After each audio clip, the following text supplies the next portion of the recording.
¿Hubo cargas policiales, tal como lo que se conoce es una carga policial? No, por parte de las fuerzas y cuerpos de seguridad del Estado no hubo ninguna carga policial. Actuaciones policiales bajo mandato judicial. Se utiliza la expresión cargas y yo creo que yo preferiría en mi respuesta utilizar eso. Sí, pues. Se hizo además con una adecuada proporción de fuerza. Lo hicieron proporcionalmente y actuaron de manera ejemplar. Y así fue, absolutamente profesional y proporcional. Siempre me han parecido la policía y la Guardia Civil muy profesionales en sus actuaciones. Porque las conozco y tengo de ellas la mejor opinión. ¿El objetivo es la preservación de la convivencia ciudadana? Sí, por supuesto. Este objetivo, entonces, como secundario, se tuvo en cuenta a la hora de diseñar todo el operativo. Así fue. Antes estaba la convivencia que no la eficacia. Nosotros tratamos de preservar la convivencia ciudadana en Cataluña.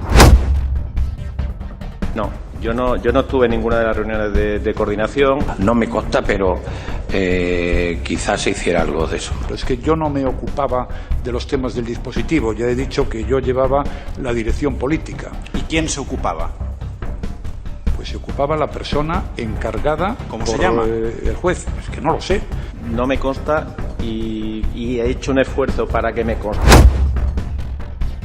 Fue incrementando su virulencia hasta llegar al 20 de septiembre en el que, bueno, pues evidentemente la violencia la pudimos ver todos, ¿no? Un agente me explicó que le había caído en la trampa del firing. Esto, la utilización de artes marciales para golpear también en la nuca. Y en los casos esa asistencia pasiva se convirtió en activa. Auténticas murallas. Se concentraban allí miles de personas con el objetivo claro de enfrentarse a la policía judicial. Existía una organización premeditada, organizada, que tenía ese objetivo. Nosotros nos encontramos enfrente con grupos de resistencia perfectamente organizados y jerarquizados. Hubo muchos colegios donde pudimos comprobar que había una resistencia que era activa, organizada, y donde se opuso una resistencia.